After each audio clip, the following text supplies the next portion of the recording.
Bismillahirrahmanirrahim. Qala rabbi shrah li sadri wa yassir li amri wahlul 'uqdatam min lisani yafqahu qawli. Thank you very much, Maham. It's been pleasure to be here with all of you. Some of the people from the PIL and some are from the outside who are being.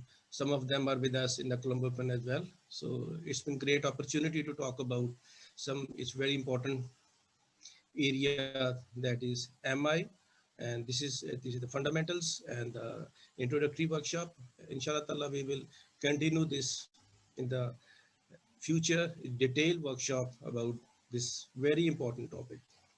I start with this Carl Rogers saying that we think we listen, but we rarely do listen with real understanding.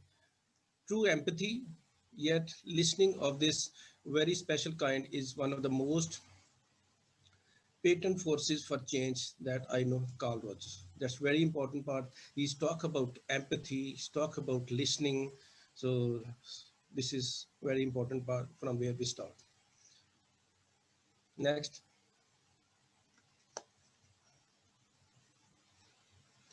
I just start about some initial areas. GPS, you all know, this is global positioning system. Whenever we travel by car or somewhere, we in the US they used to do the device. Their life is impossible uh, without GPS. They used to do the GPS. Now in Pakistan it's also endemic. When we use the GPS and we drive through and put some address in that, I use the bilingual इंशाल्लाह. अगर हम GPS के लिए travel करते हैं और किसी area का एड्रेस डालते हैं तो जीपीएस हमें गाइड करता है. वो हमें गाइड करता है कि आपने जहाँ जाना वो हमें रास्ता बताता रहता है. और अगर वो हमें मिसाल के तौर पर एक एग्जांपल देता है कि आपने 500 मीटर के बाद राइट या लेफ्ट टर्न करना है और हमें थोड़ा रास्तों का पता है तो हम उसको फॉलो नहीं करेंगे, हमें पता नहीं ये रास्ता दूसरा दूसरा. हमारा एक दोस्त था तो उसकी बड़ी हैबिट थी कि वो कहता है ये जीपीएस की जो लड़की है उनके साथ बातें करता है. कहते नहीं नहीं तुम्हें नहीं पता ये रास्ता बड़ा लंबा है, मुझे रास्ते का पता है, मैं इस तरफ मुड़ूंगा इधर जाऊंगा. कहते ही used to talk with that. तो वो अगर हम उस रास्ते से नहीं ट्रैवल करते तो जीपीएस जो है अपनी डायरेक्शन सेट करता है. जीपीएस नाराज नहीं होता, वो माइंड नहीं करता हमारे इस चीज को और अपनी डायरेक्शन को सेट करता है और हमें दोबारा से नई डायरेक्शन देता है, नया रास्ता देता है. अल्टीमेटली वो हमें अपनी डेस्टिनी के ऊपर पहुंचाने में हमारी हेल्प करता है and we reach at that point. Same is the case with us as a therapist or as a counselor or as a helping professional. must behave like GPS. अगर हमारा क्लाइंट, हमारा पेशेंट हमसे बात करता है और हम उसको हेल्प करने की कोशिश करते हैं और हमें ये इसको याद रखना है कि हमने अपने अंदर ये फैसिलिटी डेवलप करनी है, ये एबिलिटी डेवलप करनी है कि we have to be like GPS. हमने माइंड नहीं करना, हमने नाराज नहीं होना. अगर एक तरीके से उसको नहीं समझ आती, वी चेंज द फ्रेम. हम तरीके बदलते रहेंगे अनटिल कि अनलेस हम उसको, हमारा पर्पस बेसिकली ये कि हम उसको मंजिल तक पहुंचाएं. So remember this example in your mind so we don't mind we do. बहुत से प्रोफेशनल्स, बहुत से डॉक्टर्स भी हैं और बहुत से थेरेपिस्ट भी नाराज हो जाते हैं कि मैंने ये कहा था, आप सेशन पे नहीं आए, आपने ये नहीं किया, आपने वो नहीं किया, आपने दवाई नहीं खाई. तो we can not use these emotions that can lead the problems for the client और द पेशेंट. सो हमने अपने इमोशन को कंट्रोल करना है बीइंग ए थेरेपिस्ट. ये बहुत ही एक इम्पॉर्टेंट एरिया है. इसको मैंने एग्जांपल को सुना था, आई रियली लाइक इट. मैंने कहा आपसे शेयर भी करूं. दूसरी चीज, जब भी किसी के साथ हमने कुछ सेशन करना है, स्टार्ट करना है ट्रीटमेंट, तो we have to be go slow and go low. जब हम एपिलेप्टिक ट्रीटमेंट स्टार्ट करते हैं एपिलेप्सी का, तो उसमें हमें ये इंस्ट्रक्शन दी जाती है कि always go low and go slow. Medicine के साइड इफेक्ट्स होते हैं और हम स्लोली स्टार्ट करते हैं कि लो डोज से स्टार्ट करते हैं. अगर हमने 400 मिलीग्राम तक जाना है तो 25 मिलीग्राम से स्टार्ट करके आहिस्ता आहिस्ता ऊपर लेके जाते हैं. जी एग्जांपल ऐसी है कि आप किसी के घर में, कोई मेहमान आपको बुलाता है, घर में आप जाते हैं तो वहाँ व्हेन यू गो देयर आप देखते हैं कि वहाँ पे सारा हैज़र्ड है, सिस्टम ठीक नहीं है, उन्होंने जो अरेंजमेंट है बड़ी नामुनासिब तरीके से की हुई है. आप कभी भी पहले ही मीटिंग में उन्हें नहीं कहेंगे ये आप अरेंजमेंट ठीक नहीं, इसको सही कर दें, इधर कर दें. आप एक दो दफ़ा जब जाएंगे, आपका एक बन जाएगा, रिपोर्ट बन जाएगा, तो फिर आप उन्हें कहेंगे कि अगर ये इस तरह हो जाए तो ये ज़्यादा बेहतर लगेगा, ज़्यादा एक्सीलेंट लगेगा. तो we have to be very slow. हमने बहुत जल्दी जंप इनटू कंक्लूजन नहीं करना और बहुत जल्दी उसको सोल्यूशन ओरिएंटेड नहीं होना कि ये कर ले, ये कर ले, ये कर ले. और नेक्स्ट थिंग है report and therapeutic relationship, very important part. किसी भी ट्रीटमेंट के अंदर, किसी भी रिलेशन के अंदर मोस्ट इंपॉर्टेंट चीज रिपोर्ट है। जितना अच्छा हमारा रिपोर्ट बिल्ड होगा उतना हम दूर तक चलेंगे, उतना हम ज़्यादा हेल्पफुल होंगे। तो we need to develop good report and therapeutic relationship. Next है कि empathy, this the biggest human quality a person can have.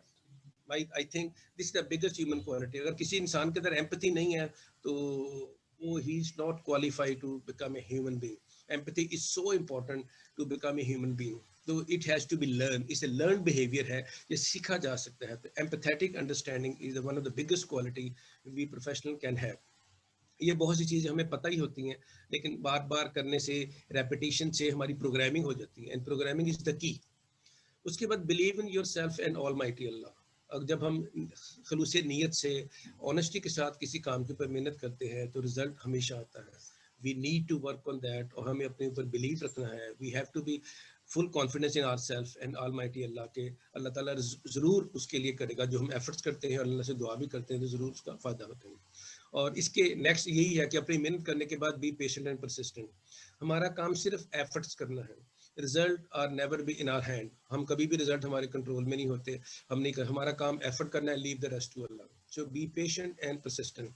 और आखिर में मसीहा ट्रैप, बहुत से लोग जो है इसमें फंस जाते हैं। हमने डिफरेंट रिलेशनशिप में, फैमिली में और अपनी थेरेपी में इससे बचना है। मसीहा ट्रैप है कि कुछ काम हमारा है, कुछ काम और अल्लाह का है। हमने अपना काम करना है और अल्लाह का काम अल्लाह को करने देना। बात अब हम अल्लाह ताला का काम खुद करने की कोशिश करते हैं तो फिर हमें तकलीफ होती है, फिर मज़ीयत होती है, फिर हमें डिस्टर्ब होते हैं। बस हमें इस चीज़ में फ़र्क करना है कि हमारा काम क्या है और हम उस काम को बेहतर तरीके से करें और अल्लाह ताला को अपना काम करने दें। तो हमारा काम आसान हो जाएगा, हमारा पीस ऑफ माइंड बेहतर हो जाएगा, वी लिव वेल, हमारा जो क्वालिटी ऑफ लाइफ जो है बेहतर हो जाएगी। वहाँ next change, change is the most important thing. This is कहते हैं कि this is the only permanent thing in this world. One of the only permanent thing in this world is change. Change हमेशा, हर चीज change होती रहती है। हमारी as change हो रही है, टाइम चेंज हो रहा है, डेट चेंज हो रही है, हमारी बॉडी के सेल चेंज हो रहे होते हैं। विद इन 6 मंथ हमारी पूरी बॉडी ट्रांसफॉर्म हो जाती है। तो change is the only permanent thing in this world.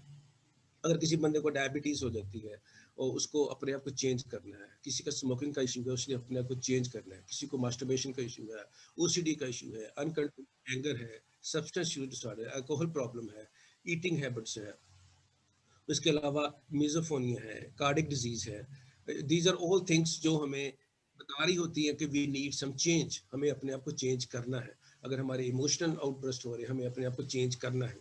तो change is there. Next,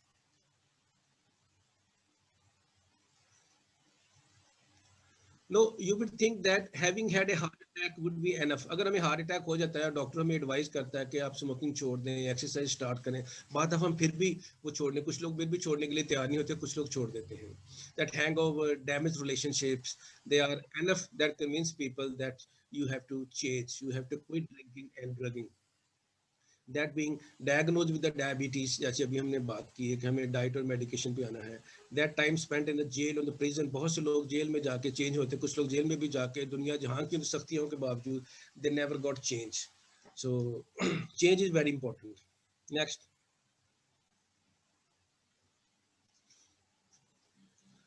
when change is hard it's not always because, ये इसलिए नहीं होता चेंज हमेशा डिफिकल्ट होती है, हमेशा हार्ड होती है। लैक ऑफ इंफॉर्मेशन, बाद हमारी लेजीनेस होती है, अपोजिशन पर्सनैलिटी होती है, डिनाइल होता है, और we are so much stubborn और things like that. Next,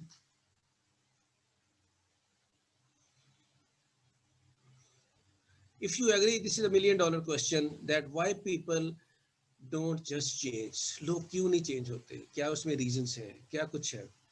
next one, हमें बाद दफा लोगों को पता नहीं होता है कि how to change, why to change.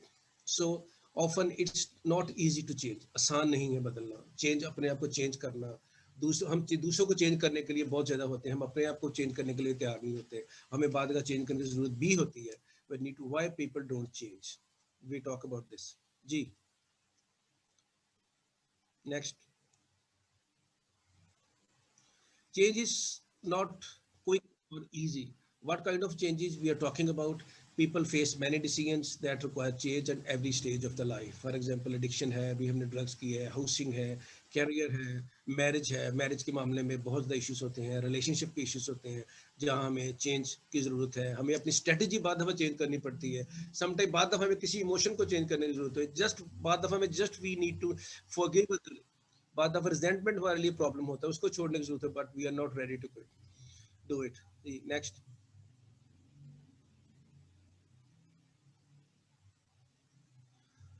Common believe why people do not change, इसमें कुछ लोगों को पता नहीं होता कि हमने चेंज कैसे होना है, और कुछ लोग जो है वो अपने उस प्रॉब्लम को देख नहीं सकते ठीक तरीके, they are unable to see the problem, that is they are in denial, और दे सिंपली, और sometime they don't care. Next.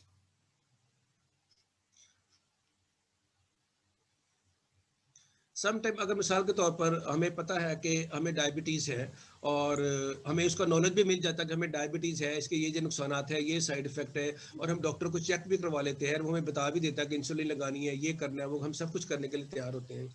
और उसके बाद फिर हमें एक चीज़ चाहिए होती है, that is motivation, we want to change. और वहाँ पे बाद हमें फियर होता है कि हमने चेंज नहीं होना, या हमारे कुछ ऐसे ऐसे एरोनियस बिलीव्स होते हैं जो हमें चेंज होने नहीं देते। मिसाल के तौर कहते हैं जो रात कब्र में आनी है वो तो बाहर नहीं आ सकती, बदपरेजी करो, जो मर्जी करो, सब कुछ करो। तो ये चीज़ें हमें बाद दफ़ा तंग करती हैं। तो पहली चीज़ हमें नॉलेज होना चाहिए, दूसरी चीज़ स्किल है, और तीसरी चीज़ वांट टू चेंज। ये तीनों चीज़ें इंपॉर्टेंट है, तीनों चीज़ें ज़रूरी हैं।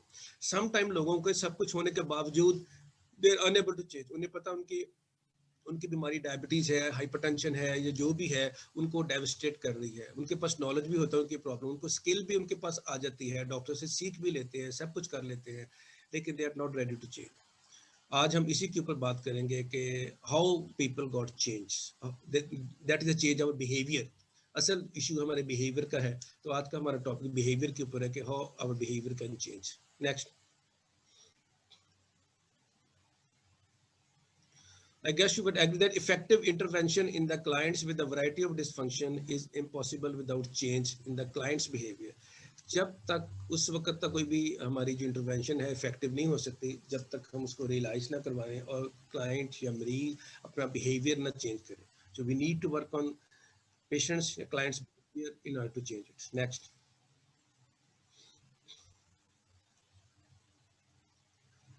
नेक्स्ट। ये दिस इज द आंसर।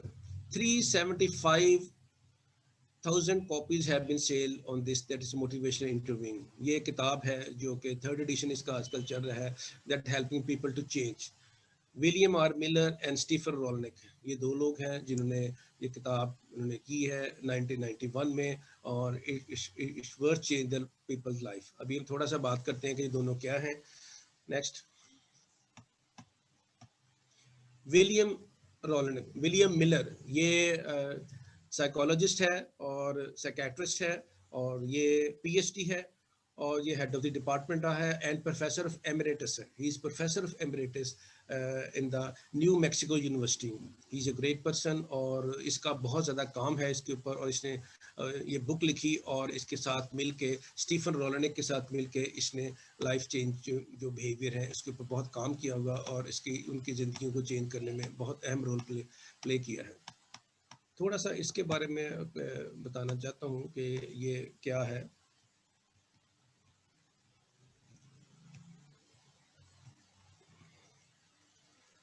ये इंडिविजुअल काउंसलिंग के लिए बहुत जबरदस्त किताब है। ये motivational interview basically work for the individual, individual counselling के लिए एक्सीलेंट। लेकिन अगर कुछ लोग ग्रुप काउंसलिंग चाह रहे होते हैं, ग्रुप काउंसलिंग के लिए जो बेस्ट बुक है वो क्रिस वैगनर और कैरन एंडरसन की है, वो ग्रुप काउंसलिंग के लिए है। वो उसका थर्ड एडिशन उसका भी अवेलेबल है, और ये उन्होंने काम किया। तो विलियम मिलर जो है, इसका मैं आपको थोड़ा सा बता चुका है, ये इसने बिहेवियरल साइकोथेरेपी में काम किया हुआ है, साइकाइट्रिस्ट भी है, साइकोलॉजिस्ट है, और मोटिवेशनल इंटरव्यू में इसने फॉर चेंज के ऊपर, इसका बेसिक काम जो है जैसा काम एडिक्शन के ऊपर है, इसने एडिक्शन के ऊपर बहुत ज़्यादा काम किया है, और अमेरिकन साइकोलॉजिकल एसोसिएशन से इसको बहुत ज़्यादा बेस्ट का अवार्ड भी इसको मिल चुके हैं, और he is working a lot in this field. तो इसका बहुत ज़्यादा इसके ऊपर काम है। इसकी बेशुमार वीडियोस जो है वो यूट्यूब के ऊपर अवेलेबल हैं, जहाँ से आप हेल्प लेके इसको आगे मजीद उसको डिस्कस कर सकते हैं, मजीद उसको पढ़ा जा जाए। अगर स्टीफन रोलनिक की बात करें, ये भी पीएचडी है, इस honorary distinguished professor in the school of medicine, Cardiff University, Wales, United Kingdom में। ये co developer of motivation interviewing है with career in the clinical psychology and academia में इसका काम है, that focus on how to improve the conversation about the change. He has work in the, इसका basic काम जो है डायबिटीज के ऊपर इसने काम किया था कि किस तरीके से उन बिहेवियर को चेंज किया जा सकता है। इसके अलावा एच आई वी एड्स के ऊपर भी इसने काम किया है, और ये को डेवलपर्स के साथ मिलके मोटिवेशनल इंटरव्यूइंग के ऊपर बहुत ज़्यादा इसका काम है। इसके ऊपर सारी जो अभी आगे चलकर देखेंगे कौन कौन सी स्किल्स, कौन कौन सी चीज़ें डेवलप की हैं, वो इसमें आप इसको देख सकते हैं। तो भी हम देखेंगे क्या कुछ है डॉक्टर नूर, और वो इसी के ऊपर भी बात करेंगे जी। नेक्स्ट, अभी मोटिवेशनल इंटरव्यू जी। नेक्स्ट,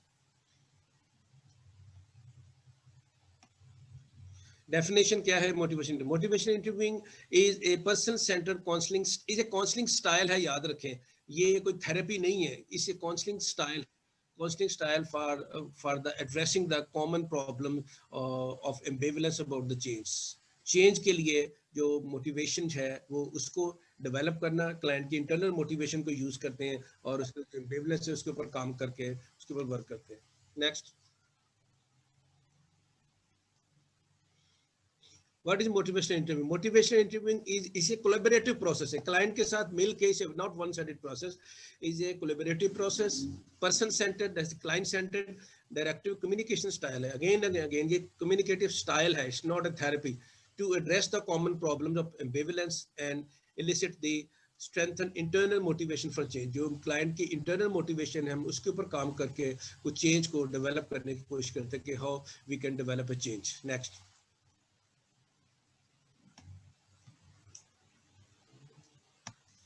इंट्रोडक्शन के ऊपर हम देखें कि motivation interview an effective way of taking talking with the individual about the work of change. इसके ऊपर बात करके उसके अंदर जो चेंज प्रोसेस है उसको हम ले गए, और ये एक डायरेक्टिव अप्रोच है, क्लाइंट सेंटर्ड काउंसलिंग स्टाइल है, eliciting the behavior change by helping the client and explore and resolve the ambivalence। ambivalence के ऊपर बहुत ज़्यादा इसके ऊपर बात की जाती है कि ambivalence is how important, इसके ऊपर हम आगे चलकर बात करेंगे ambivalence की क्या इंपॉर्टेंस है। Designed to produce rapid or internally motivated change by mobilizing the client's own change resources। उसके अंदर के जो own resources हैं change के उसको हम use करते हैं, और उसकी जो internal motivation है उसके ऊपर हम काम करके उसको हम उसके अंदर से चेंज को डेवलप करने की कोशिश, हम जस्ट उसको डायरेक्ट करते हैं। थेरेपिस्ट का काम जस्ट उसको गाइड करना है कि उसके अंदर जो चेंज का जो फोकस है वो मरीज के अंदर मौजूद है, हमने सिर्फ उसको थोड़ा सा इवोक करना है, evoke the change, that's important word जो इसके अंदर यूज होता है, इवोक द चेंज। उसके ऊपर काम करके तो हमने चेंज डेवलप करने की कोशिश करनी है जी। नेक्स्ट, हम मिथ है इसका, एक मिथ है कि people must be ready for the treatment, patient must, and the patient has to be motivated for the treatment, if he is not motivated there is nothing we can do। ये एक historical myth है, पहले इसके ऊपर कहा जाता था कि चेंज होने के लिए पेशेंट की मोटिवेशन, इंटरनल मोटिवेशन जरूरी है, अगर उसके अंदर मोटिवेशन नहीं है तो हम कुछ नहीं कर सकते, we can't do anything, so it's a myth, it's not the reality। So motivation is not the process, not the problem of the client, motivation is the problem of the therapist। ये हमारा problem है कि मरीज के अंदर motivation, हमने उसकी जो इंटरनल मोटिवेशन को इग्नाइट करना है या इवोक करना है with a communicative style, that is MI, motivational interview. इसके जरिए हमने तो से it's a myth, motivation is our problem, it's not the problem of the client. Next, traditional concept about the motivation क्या है? Motivation is external as well as internal, motivation can never be the same all the time, ये इसमें ऊपर नीचे होती रहती है, कभी ज़्यादा है कभी कम है, it's never be the same. People और हमारी मोटिवेशन जो है उसको हम बढ़ा भी सकते हैं, वो कम भी हो सकती है। So human beings are emotional machines, तो इसकी जो है वो एक स्टेट के ऊपर नहीं रहते, हमारी इमोशंस चेंज होते रहते हैं, उसी तरीके से हमारी मोटिवेशन लेवल भी चेंज होता रहता है। If they are not motivated there is not so much we can do. ये ट्रेडिशनल कॉन्सेप्ट्स हैं पहले के। Client is motivated when he और शी एग्री टू चेंज, और पहले ये ख्याल किया जाता था confrontation is the best way. इस वक्त जो बेस्ट थेरेपी यूज की जा रही, the therapist who is least confrontational is the best therapist. जितना थेरेपिस्ट ज्यादा कन्फ्रंटेशनल अप्रोच यूज करेगा, जो कि अपना उसमें यूज होती थी थेरेप्यूटिक कम्युनिटी के अंदर बहुत ज़्यादा यूज होती थी, ओल्ड जो स्टाइल्स है उसमें कन्फ्रंटेशन को बहुत ज़्यादा वेटेज दी जाती थी, लेकिन नाउ द जो बेस्ट कम्युनिकेशन या बेस्ट थेरेपी वही है, जो बेस्ट थेरेपिस्ट हुआ है लीस्ट कन्फ्रंटेशन। तो हमने कॉन्फ्रंटेशन को ज़्यादा अवॉइड करने की कोशिश करते हैं। और ये जो MI है ये बहुत हमें स्मूथ तरीके से, बहुत ज़बरदस्त तरीके से हमें सिखाता है how how we can avoid confrontation and how we have to be, जैसे मैंने शुरू में बात की थी, we have to be patient and हम अपने पेशेंस को कैसे यूज़ करके हम कन्फ्रंटेशन को से बचते हुए कैसे हम कोलैबोरेटिव अप्रोच यूज़ करते हैं और हेल्प करते हैं। इस थेरेपी के अंदर client is the boss, client is the consultant, not we. So client के पास चीज़ें सब कुछ मौजूद है, हमने सिर्फ उसको इवोक करके उसको गाइड करना है, हेल्प करना है, चेंज उसने खुद ही करना है। This is the beauty of this style, this MI या this interviewing style. Next, motivation क्या है जी? मोटिवेशन क्या है? Internal urges, that is subjective desires हैं, या हमारी वांट्स हैं, या हमारी नीड्स हैं, जो कुछ हम चाह रहे होते हैं कि हम बिलियनर बनना चाहते हैं, हम अमेरिका जाना चाहते हैं, हम कोई डिग्री हासिल करना चाहते हैं, हम कोई कंसल्टेंट बनना चाहते हैं, हम थेरेपिस्ट बनना चाहते हैं, whatever reason, as well as external pressure. बाद अब एक्सटर्नल प्रेशर में मोटिवेट करता है।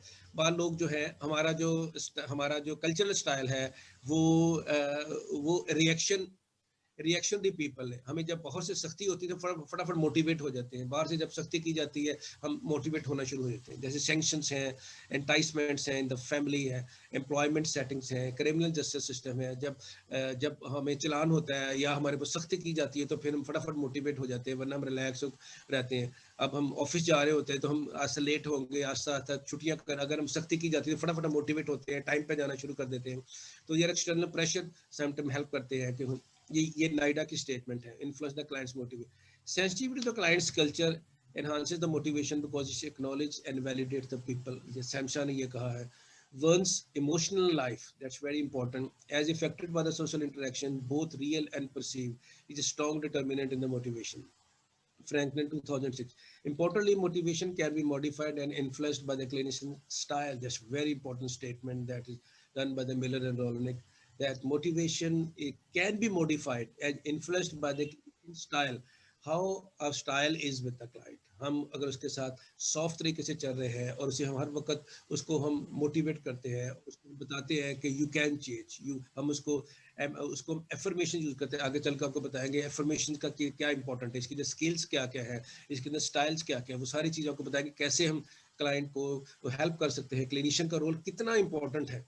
करना सब कुछ क्लाइंट नहीं होता है, लेकिन क्लिनिशियन ने गाइड करना है। जस्ट लाइक GPS कि ड्राइविंग हमने करना है, पहुंचना हमने है, चलाना हमने खुद है, लेकिन GPS हमें गाइड करता है कि हमने कहाँ कहाँ किस किस रास्ते से पहुंच कर अपनी मंजिल पे पहुंचना है। So we remember this word about the GPS। Next,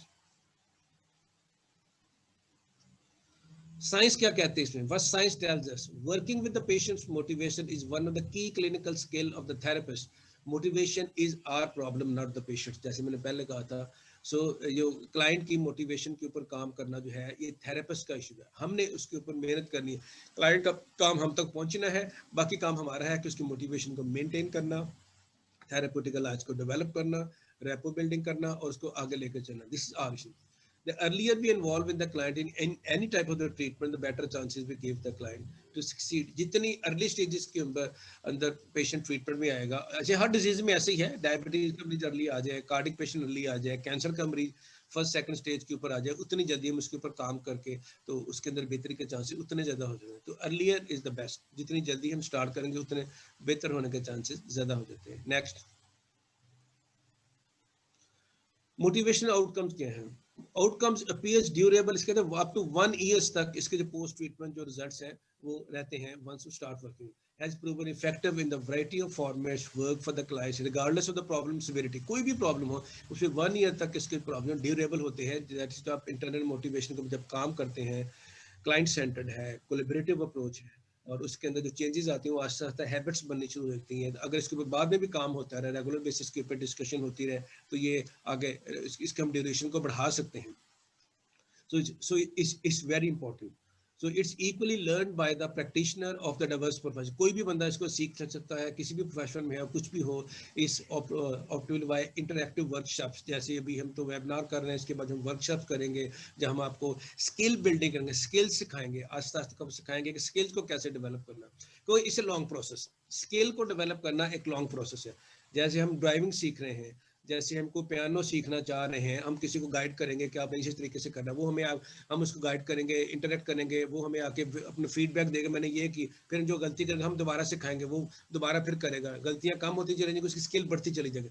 so it's आप उसको डायरेक्टिव देंगे, उसके बाद वो वर्क करेगा, फिर वो फीडबैक देगा, एंड उसके बाद उसके अंदर फिर स्किल्स को यूज करेंगे। हमारी जो टेक्निक्स है, जैसे ओपन एंडेड क्वेश्चन है, जैसे अफर्मेशंस हैं, वो हम यूज करेंगे और आस्ते तक क्लाइंट की मोटिवेशन के ऊपर काम करेंगे, उसको फर्म करेंगे और आस्ते आस्ते स्किल बिल्डिंग डेवलप होनी शुरू हो जाएगी। अगर ट्रीटमेंट आउटकम के हवाले से देखें तो mounting evidence suggest that strong positive relationship between the treatment adherence and treatment outcome. Retention of the client has been increased by using the treatment. MI treatment adherence बढ़ जाती है। एडेरेंस मीन मरीज जो है ट्रीटमेंट के अंदर ज्यादा टाइम रहता है, उसमें कंप्लायंस ज्यादा करता है और उसका आउटकम बेहतर हो जाता है। So these are the research oriented. Significant relationship have been found between the treatment retention and symptom improvement, life functioning and client well-being। ये सारी चीजें improve करती हैं जब आप MI को स्टाइल को यूज करते हैं। उसके मरीज जो क्लिनिक के अंदर जो उसकी रिटेंशन, एक जब मरीज दाखिल हो जाता है किसी भी ट्रीटमेंट के लिए तो उसकी रिटेंशन बहुत इंपॉर्टेंट होती है in order to get result. तो ये मरीज की रिटेंशन को बेहतर करने में हेल्प करता है, तो उसकी सिम्टम इंप्रूव होने शुरू हो जाते हैं, उसकी लाइफ फंक्शनिंग बेहतर हो जाती है, उसकी वेलबींग बेहतर होती है। It facilitates the treatment, attention and participation along with the changing drinking behavior। Addiction के ऊपर जो कि बहुत काम इसने किया है मिलर ने, तो वो ड्रिंकिंग और सब्सटेंस यूज के ऊपर उसने देखा कि चेंजिंग बिहेवियर के बहुत ज़बरदस्त का काम है। और कहते हैं इसे stand alone treatment specifically design to address the drinking problem के लिए स्टैंड अलोन है। तो इट्स वेरी इंपॉर्टेंट कि इसका इतना ज़्यादा है, इतना किसी भी स्किल को, थेरेपी को, ये एविडेंस बेस है, याद रखेंगे, this an evidence based therapy. तो जिसके ऊपर काम करेंगे उतना फिर उसके रिजल्ट जो है वो ज्यादा बेहतर तरीके से होंगे। नेक्स्ट की points concept on spirit of MI. अगर हम इसकी स्पिरिट को देखें एमआई में, ये जो है 4 की concept of spirit of MI में है। देयर 4 एलिमेंट्स ऑफ एमआई जो भी हम डिस्कस करेंगे। कौन से 4 एलिमेंट्स हैं? इसे क्लाइंट सेंटर्ड, पहले भी हमने डिस्कस किया क्लाइंट सेंटर्ड अप्रोच, और एम्बिवलेंस के ऊपर अपनी बात करने की, एम्बिवलेंस और रेजिस्टेंस के ऊपर बात करनी है कि रेजिस्टेंस जो है अब आस्ते से रेजिस्टेंस का वर्ड निकालते जा रहे हैं, इसकी बजाय वो सस्टेन टॉक और डिस्कॉर्ड का वर्ड यूज कर रहे हैं कि instead of resistance we talk about sustain talk and discord. और एम्बिवलेंस जो है इस वेरी इंपॉर्टेंट कॉन्सेप्ट, इसके ऊपर अभी हम बात करते हैं जी। नेक्स्ट Spirit of MI, ये एक acronym है, we use the acronym in the spirit of MI, there are 4 points, that is PACE, P-A-C-E. First of all, it's a partnership. Counselor is in a collaborative relationship that honors the respect of the other's autonomy। मरीज की जो autonomy है उसके ऊपर compromise नहीं करते, उस जो भी उसने करना है उसको पूरी तरह खुद मुख्तारी होती है, whatever he want to do, उसे just हम गाइड करते हैं कि आपके लिए क्या चीज़ बेहतर है, क्या चीज़ गलत है। तो उसको हम आस्ता आस्ता हेल्प करते हैं कि आपने कैसे ग्रो करना है, कैसे आपने आगे चलना है, उसके प्रोज एंड कॉन्स बताते हैं। डिसीजन बैलेंसिंग इसमें एक टेक्निक है, उसके ऊपर हम बात करते हैं, कॉन्फिडेंस के ऊपर बात करते हैं, और बहुत सी इसकी ऐसी टेक्निक्स है जिसमें हम क्लाइंट की जो ऑटोनॉमी है उसको हम हेल्प बताते हैं कि ये आप ही का डिसीजन है, आप ही नहीं करना है, लेकिन आप देखें कि आप क्या चाह कह रहे हैं। हम उसकी इंटरनल मोटिवेशन को देखते हैं, उसकी डिजायर्स क्या है, उसके गोल्स क्या है, वो सब चीजें हम डिस्कस करके तो आस्ता आस्ता उसका डिसीजन उसी के जरिए करवाते हैं ताकि वो प्राउड ऑफ हो, और उसको फिर अफर्म करते हैं कि you have made a very good decision. तो seek to understand the person internal frame of reference। so MI is done for and with the person। हम क्लाइंट के लिए कर रहे हैं और उस बंदे के साथ कर रहे हैं, और अल्टीमेट डिसीजन जो है ऑटोनॉमी का उसने खुद ही करना है। सेकंड इसमें ए है, एक्सेप्टेंस है। The counsellor has performed acceptance of what the client brings. जो कुछ वो लेके हम उसको एक्सेप्ट करते हैं। It involve believing in the absolute worth of the client, respect, हम उसको रिस्पेक्ट देते हैं, उसको सपोर्ट करते हैं, जो भी उसके अपने बारे में वर्थ है हम उसमें कॉन्ट्राडिक्ट नहीं करते, हम उसको कन्फ्रंट नहीं करते, और उसकी जो ऑटोनॉमी है उसको हम एक्नॉलेज करते हैं और उसको हम गाइड करते हैं क्या चीज़ आपके लिए बेहतर है। जैसे मैंने पहले बात की एफर्मेशन, इसके बारे में डिटेल से डॉक्टर नूर बात करेंगे और डॉक्टर सलमान। तो अफर्मेशन जो है expressive highly active interest in an effort to understand the client's point of view through the accurate empathy। empathy के ऊपर अभी हमने बात की थी, how important empathy is। Third is compassion. जैसे दलाई लामा कहता है compassion is the wish to see others free of suffering. Dalai Lama की स्टेटमेंट है। Compassion the counsellor actively promotes the client's welfare and give priority to their needs. उसकी needs को priority देते कि आपके needs क्या है।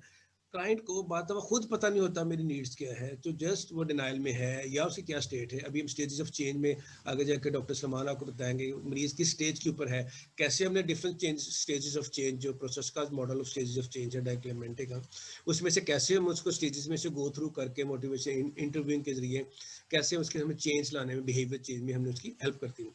पहले भी मैंने जैसे जिक्र किया evocation, just very important part of that is a counselor is keenly interested in the client's strength and inner wisdom as opposed to the deficit. हम उसकी deficits के ऊपर, खामियों के ऊपर बात नहीं करेंगे, हमारा ज्यादा फोकस उसकी जो स्ट्रेंथ्स के ऊपर आता है, जो उसकी स्ट्रेंथ्स हैं, जो उसके कैपिटल्स हैं, जैसे रिकवरी कैपिटल्स हैं, उसके ऊपर हम बात करके उसको हम प्रमोट करेंगे कि ये चीजें बेहतर कर सकते हैं। You have what you need and together we will find. आपके अंदर कामयाब होने की तमाम फैसिलिटीज, तमाम कैपेबिलिटीज, एबिलिटी मौजूद है, हम उसको मिलके फाइंड करेंगे और हेल्प करेंगे ताकि आप उसको यूज कर सकें। That's the real spirit of that M I. Next, clients possess personal expertise and wisdom about themselves to make change. जब हम उसको मौका देते हैं अपनी ऑटोनॉमी को, अपनी खुद मुख्तारी को यूज करने के लिए, तो वो अपनी एक्सपर्टीज को यूज करता है। Clients will develop in a positive direction if given proper condition of support. अगर हम उसको प्रॉपर कंडीशन देते हैं, जैसे किसी को फसल को उगाने के लिए, किसी बाग को उगाने के लिए, जैसे अगर आप किन्नू का बाग लगाने के लिए अगर आप सहरा में चले गए तो that is not a conducive place. अगर सरगोदे में जाके किन्नू का बाग लगाए तो वहाँ पे बहुत सी ग्रोथ होगी। आमों को बाग लगाना है तो बेस्ट प्लेस जो है मुल्तान है। तो this is the way.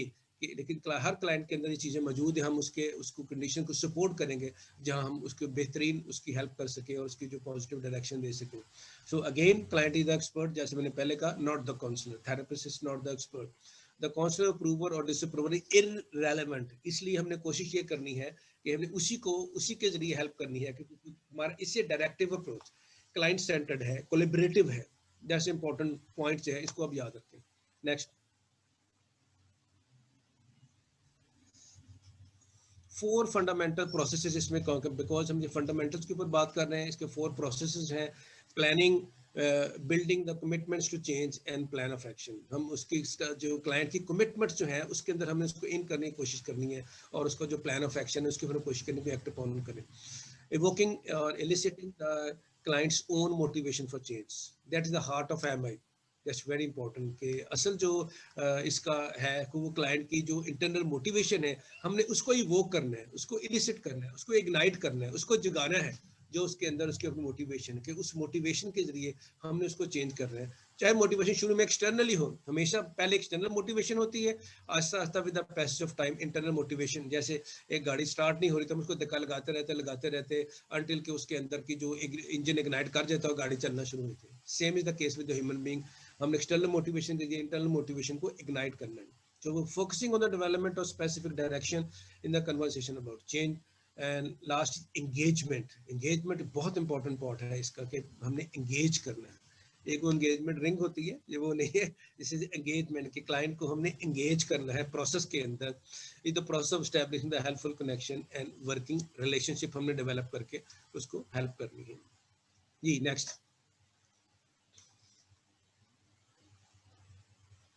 Rule, ये इसका है एक एक्रोनिम है। Again, MI is a counseling method that involved by enhancing the patient's motivation to change by means of guiding principles that are represented by an acronym that is called rule. ये एक acronym है जिसके जरिए हम change करते हैं। इस very important acronym.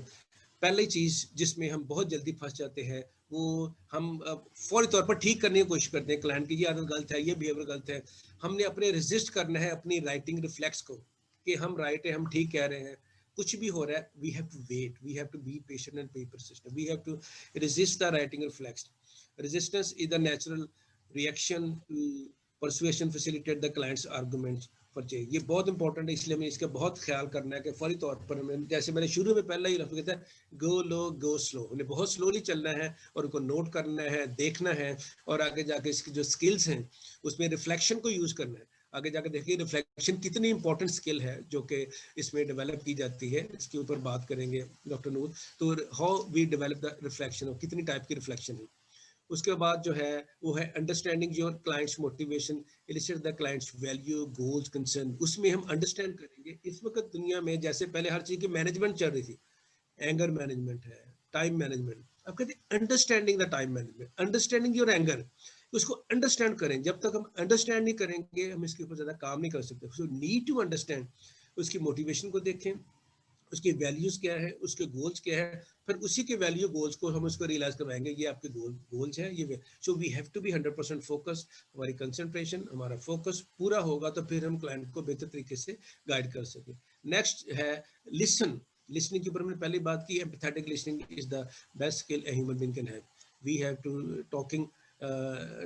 talking communicate the understanding and acceptance of the client behavior. Listening is very important. एक बुक में पढ़ रहा था कि अल्लाह ताला ने हमें 2 कान दिए हैं, 2 नोस्ट्रल दिए हैं, आंखें दी, पूरी बॉडी दी है, कि भी हार्ट दिया, we have to listen with all these thing. और बोलने की सिर्फ एक जुबान दी है जिसको 2 होंठों के अंदर और 32 दांतों के अंदर पीछे छुपा के रखा कि इसका यूज कम से कम करें। So we have to listen. कहते जब आप लिसन कर रहे हैं तो your whole body become an ear. इस तरीके से लिसन करिए आपका पूरा जिस्म जो है कान बन जाए, और इतना जबरदस्त तरीके से आप लिसन करें ऑल इमोशन को देखें। And empower your client. Last E से एम्पावरमेंट है, क्लाइंट को एम्पावर करना। Give the client an active role, elicit and support the client's ideas and solution and support self efficacy and hope. Hope is the most important thing कि आपने उसको hope देनी है कि yes you can do it, you can do it. तो ये हमारा काम है कि हम क्लाइंट को हेल्प करनी है, उसको होप करनी। There are few dos and don'ts. पिछली स्लाइड पे few dos and don'ts in the MI, it's very important. Dos क्या है जी? Do roll with the resistance, आगे जाकर देखेंगे रोल विद द रेजिस्टेंस की टेक्निक है, प्रिंसिपल्स है। Listen to your clients patients problem and fears के प्रॉब्लम को सुने and roll with the resistance. Do pause, थोड़ा पॉज करें before discussing how the patient can make changes. बहुत जल्दी फौरी तौर पर जवाब देने की जरूरत नहीं। जब भी कोई बात करके आपने बात करी तो have a little pause. Pause का रोल बहुत जबरदस्त है। use the pauses in your communication. Do listen for the client's insight and ideas. And do collaborate. इससे collaboration है। Next है don't fix, don't pressure, don't fix, don't try to control things. Don't use the scare structure. डराना धमकाने की कोशिश नहीं करनी। इससे collaborative approach, client centered approach है। And don't neglect to praise your client's effort. Affirmation, आगे जाकर देखेंगे affirmation का रोल कितना important है। Always affirm the client, what is important, what is not. जो करता है उसको अफर्म करना या प्रेज करना। नेक्स्ट लास्ट 2 स्लाइड्स है, 2-3 स्लाइड, इसमें हम एम्बिवलेंस के ऊपर बात करेंगे। हम हर वक्त एम्बिवलेंस का शिकार हैं। Ambivalence mean we want to do something and not to do, ये करें या वो करें। रोज हम एम्बिवलेंस का शिकार होते हैं। अगर हम बूफे खाने जाए तो हम देख रहे हैं कि ये खाऊं कि ये खाऊं, ये करूं कि ये करूं। कपड़े बदलते हुए एम्बिवलेंट होते हैं कि ये शर्ट पहनूं कि ये पहनूं, ये करूं वो करूं। इस तरह हम चूज करते वक्त हम all the time हम ambivalence is a very important part of our self। तो इसके अंदर हमने क्लाइंट की ambivalence देखनी है, कहाँ पे वो ambivalent है। अगर एक ड्रग एडिक्ट है या एक शुगर का मरीज है, वो जब चीनी खाने लगता है, बदतमीजी करने लगता है, उसके अंदर से एक आवाज आती है कि यार ये ना खाओ, तुम्हारे लिए बेहतर नहीं है। दूसरा कभी यार खा लो, दिल बड़ा कर रहा है। तो ये ambivalence है। तो उसको हमने कैसे उसको टैकल करना है, कैसे उसको हेल्प करना है, that's very important part. Next, ambivalence is having 2 contradictory thoughts about the same thing. Should I or should not? Ambivalence is normal. Remember this thing. Ambivalence is the normal part of human life. Same is the case with the client. Particularly sensitive to the interpersonal interaction with the helping practitioner and strongly influenced by their interpersonal styles. That's important. Ambivalence is exactly the material that motivation interviewing work with. Most people know the solution even they are reluctant to use. बहुत से लोगों को solution का पता होता है कि मैंने क्या करना है, कहाँ करना है, किस तरह जाना, लेकिन वो अपने उस solution को इम्प्लीमेंट नहीं कर सकते। बेवला जरूर होते हैं, लेकिन जो उनकी पेशेंस है, जो उसके इम्पल्सेस हैं, वो यूजुअली जो हैबिट्स हमारी बनी होती है उसके ऊपर एक्ट बहुत करती है। जो नई चीज के ऊपर काम करने के लिए ज्यादा एफर्ट, ज्यादा मेहनत चाहिए। तो so it's very important part of this MI to overcome the ambivalence. So difference between the ambivalence and doctor Amjad, बस लास्ट स्लाइड है। ambivalence is the reflection of interaction between the client and the problem। याद रखें, ambivalence जो है ये reflect करता है between the client and the problem के दरमियान मसला है, कि मरीज के अंदर है कि उसका प्रॉब्लम क्या है और क्लाइंट के दरमियान जो चीज कर रही है, दैट इज एम्बिवलेंस। और रेजिस्टेंस इज रिवर्स है। Resistance is the reflection and interaction between the client and you. तो हमने रेजिस्टेंस को भी बचना है। जब रेजिस्टेंस आ जाती है तो वो एम्बिवलेंस कवर हो जाती है, हम वर्क नहीं कर सकते। तो आगे जाके हम इसमें देखेंगे कि हम रेजिस्टेंस को कैसे ओवरकम कर सकते हैं। So resistance to overcome resistance is very important part of the MI. अगर रेजिस्टेंस मौजूद है तो फिर एम्बिवलेंस के ऊपर हम काम नहीं कर सकेंगे।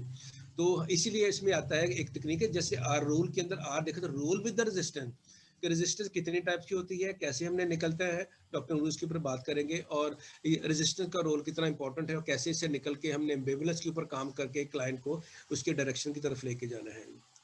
तो दिस इज माय पार्ट। तो